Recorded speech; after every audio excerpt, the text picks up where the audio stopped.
Chairman PCB Mohsin Naqvi का बांग्लादेश से शिकस्त पर सहाफी के सवाल का जवाब। पाकिस्तान क्रिकेट के मामलात हर सूरत ठीक करके रहूंगा। मेरे अल्फाज याद रखें, चीजें इस तरह नहीं रहेंगी। बहुत सारी चीजें बैकएंड पर हो रही हैं, आपको अपडेट करेंगे इस बारे में। पाकिस्तान क्रिकेट के मामलात हर सूरत ठीक करके रहूंगा।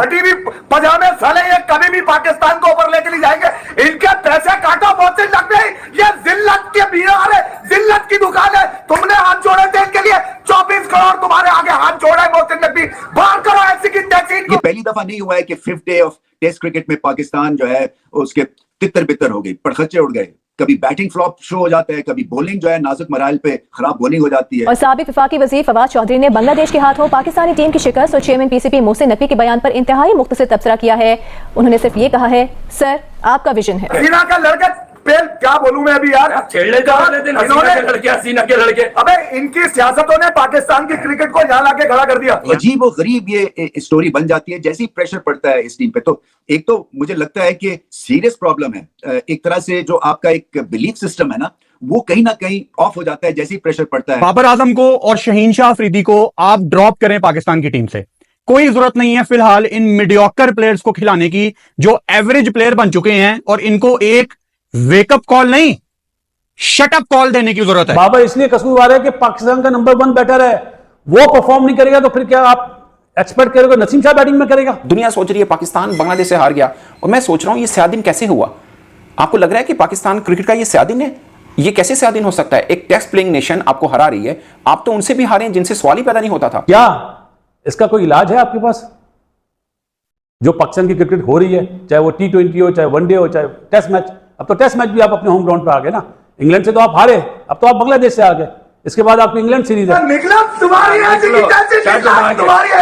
फास्ट बॉलिंग की जो रेपुटेशन के ऊपर आप इनको खिलाए जाते हैं, वो एक तरह से खत्म हो गई है वो रेपुटेशन। और ये एशिया कप से एक तरह से डिबैकल शुरू हुआ है, एक कॉन्फिडेंस क्राइसिस जो इस बॉलिंग लाइनअप में, खास तौर पे फास्ट बॉलिंग लाइनअप में आया है, वो वहां से शुरू हुआ है। आसिफ अली ड्रेसिंग रूम में होता है, सबसे पहले पता क्या कहता है? अब्दुल्ला शफीक साहब अपना बैग पैक करें और घर जाए।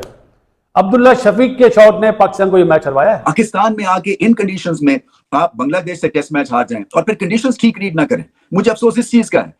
ना आपने बैटिंग में कुछ पहली इनिंग्स में जो आपने कॉन्फिडेंस लिया वो दूसरी इनिंग्स में आप उसको डाल सके। बॉलिंग जो है वो तो बिल्कुल ही बेकार थी। इनका दिमाग तो ये है कि ये एक दूसरे को ब्रेडमैन कह रहे होते हैं कि तू T20 का ब्रेडमैन है, तू किंग है, मैं शहनशाह हूं और मैं बादशाह हूं। आपस में सबके चल रहे हैं कि तू ये है, तू ये है। जितना मैनेजमेंट का कसूर है उतना ही प्लेयरों का कसूर है। पहली बारी में क्या टाइम था डिक्लेयर करने का? उसके 200 कराते, लेकिन ओवर कॉन्फिडेंट थे ना, हम आउट कर लेंगे 2 दफा।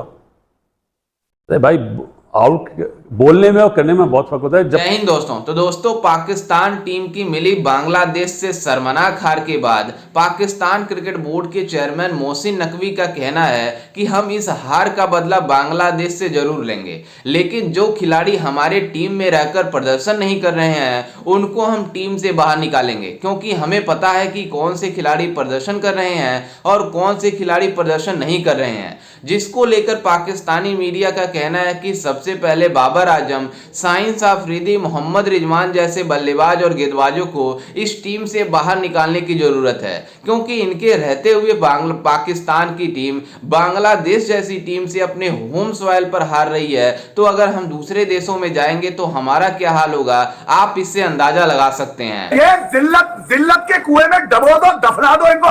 पाकिस्तान क्रिकेट का अगर तमाशा ही बनाना है मोहसिन नकवी साहब, तो फिर मुस्तैद बच्चों को दे दीजिए। 4-5 साल हारेंगे, आपकी इज्जत उतरवाएंगे, फिर उसके बाद ट्रैक पे आ जाएंगे, खेल जाएंगे। अगर 5 सालों में भी इस जिल्लत को आपने बर्दाश्त किया, ये जिल्लतें हैं सारी।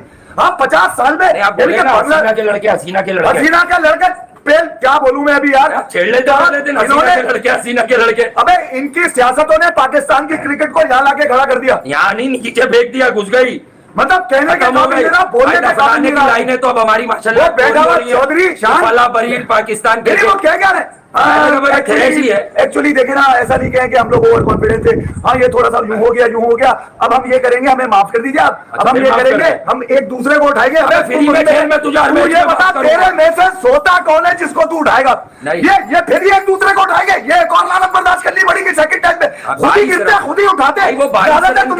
अजीब और गरीब ये स्टोरी बन जाती है जैसे ही प्रेशर पड़ता है इस टीम पे। तो एक तो मुझे लगता है कि सीरियस प्रॉब्लम है, एक तरह से जो आपका एक बिलीफ सिस्टम है ना, वो कहीं ना कहीं ऑफ हो जाता है जैसे ही प्रेशर पड़ता है। बॉलर्स के ऊपर खासतौर पे जब प्रेशर पड़ता है तो खराब स्पेल करने शुरू कर देते हैं। बैट्समैन तो ऐसे ही है, टॉप ऑर्डर जो है वो टेक्निकल, उसमें इतनी कुव्वत ही नहीं है कि हल्की फुल्की भी साइडवेज की मौसीकी हो तो वहां पे ये फ्लॉप शो हो जाता है। सो जब आपके टॉप 3 स्ट्रगल कर रहे हैं तो मिडिल ऑर्डर जो है वो कच्चा पक्का है और आके फिर रिजवान ने स्कोर करना है तो टेल एंडर्स आपके बहुत ज्यादा हैं और फिर उनको बैटिंग भी नहीं आती है। तो हाल यही होता है कि आप बांग्लादेश से भी हार जाते हैं।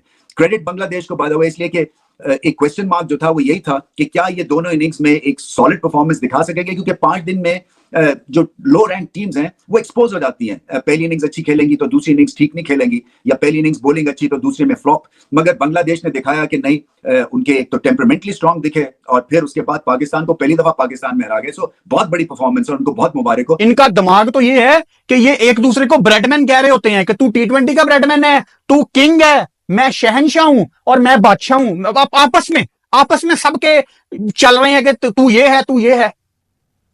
देखें, अब आपके लिए ना ये कहना बड़ा आसान है, जो कभी कभी क्रिकेट देखते हैं ना, जिनको मैं डड्डू फैंस कहता हूं, वो अभी फजूल में शान मसूद को बीच में ले आएंगे। भाई, आपको 2023 का वर्ल्ड कप शान मसूद ने हरवाया है, आपको 2022 का T20 world cup Shan Masood ने आपको हरवाया, ऑस्ट्रेलिया वाला। वो तो ऑस्ट्रेलिया में हाईएस्ट स्कोरर था जिसको आपने 23 में वर्ल्ड कप में लेके गए, जो कि ऑटोमेटिक चॉइस थी। आपको 21 का T20 world cup Shan Masood ने हराया है। कौन हरवाता रहा है आपको एशिया कप शान मसूद ने हरवाए हैं? नहीं। मैंने अभी पिछली वीडियो में भी बात की थी कि क्लास में जो सबसे लाइक बच्चा होता है ना, सबसे काबिल बच्चा होता है, सब उसको ही पूछते हैं कि तूने एग्जाम में क्या किया। आप कभी बैक बेंचर से पूछते हैं कि यार तूने परफॉर्म क्यों नहीं किया? आप उससे पूछते हैं ना सबसे लाइक हो, और हमारा लाइक सबसे बड़ा नलाइक है, बाबर आजम। जितना मैनेजमेंट का कसूर है उतना ही प्लेयरों का कसूर है। पहली बारी में क्या टाइम था डिक्लेयर करने का? उसके 200 कराते, लेकिन ओवर कॉन्फिडेंट थे ना, हम आउट कर लेंगे 2 दफा। अरे भाई, आउट बोलने में और करने में बहुत फर्क होता है। जैसा कि आपने वीडियो में देखा कि किस तरह से पाकिस्तानी मीडिया बातें कर रही है कि आखिरकार हमारी टीम होम सॉइल पर इतनी बुरी प्रदर्शन क्यों करती है, जबकि दूसरे देशों की टीम अपने होम सॉइल पर इतनी शानदार और जबरदस्त प्रदर्शन करते हैं कि वो दूसरे टीमों को मतलब डोमिनेट होने ही नहीं देते। दरअसल आपको बता दें कि जिस तरह से बांग्लादेश की टीम ने इन पाकिस्तानियों के घर में घुसकर 10 विकेट से पहला ही टेस्ट मुकाबला जीता, उसके बाद से पाकिस्तानी मीडिया और पाकिस्तान क्रिकेट बोर्ड के चेयरमैन मोहसिन नकवी ने प्रेस कॉन्फ्रेंस करना पड़ा उनको कि हम इसके बाद से अपने खिलाड़ियों के ऊपर सर्जरी करेंगे, क्योंकि जो T20 वर्ल्ड कप में हार का शिकस्त मिला था हमें, मतलब सुपर 8 से पहले ही बाहर होने का, वो मतलब अभी से उसका मतलब जो खामियाजा है सर्जरी ना हुई, उसका हम एक बार फिर से सर्जरी करेंगे और जो टीम में प्रदर्शन नहीं कर रहे हैं उनको हम टीम से बाहर करेंगे। लेकिन आपको बता दें कि इसके ऊपर पाकिस्तान के जो मीडिया है, स्पोर्ट्स मीडिया है, वो बातें कर रही है कि आखिरकार इसके पहले जब हम सुपर 8 से बाहर हुए थे उस समय सर्जरी स्टार्ट क्यों नहीं हुई। अगर बाबर आजम को टीम में मतलब रखा जाएगा, साइंस आफरीदी को रखा जाएगा, मोहम्मद रिजवान का रखा जाएगा, इनके होते हुए जो पाकिस्तान के टॉप क्लास बल्लेबाज और गेंदबाज माने जाते हैं, ऐसा मानना इन पाकिस्तानियों का, जो रहकर ये प्रदर्शन नहीं कर पा रहे हैं और बांग्लादेश से अपने होम सॉइल पर, होम ग्राउंड में, जो कि पिंडी की पिच इन पाकिस्तानियों के फेवरेट मानी जाती है, वहां पर नहीं जीत पाएंगे तो दूसरे देशों में जाकर क्या कर सकते हैं। जबकि बांग्लादेश की टीम पहली बार पाकिस्तान से उसके होम सॉइल पर मतलब टेस्ट मुकाबला जीती है। बांग्लादेश के लिए कितनी गर्व की बात है और बांग्लादेश ने कितनी जबरदस्त प्रदर्शन दिखाई है, आप सबने देखा ही होगा और उनको जीतना बनता भी था क्योंकि उन्होंने शानदार क्रिकेट खेला था। खैर, इस पर आपकी क्या राय है, हमें अपनी राय कमेंट में जरूर दीजिएगा और साथ ही हमारे चैनल को भी सब्सक्राइब जरूर कीजिएगा। मिलते हैं किसी अन्य वीडियो में, तब तक के लिए जय हिंद, वंदे मातरम।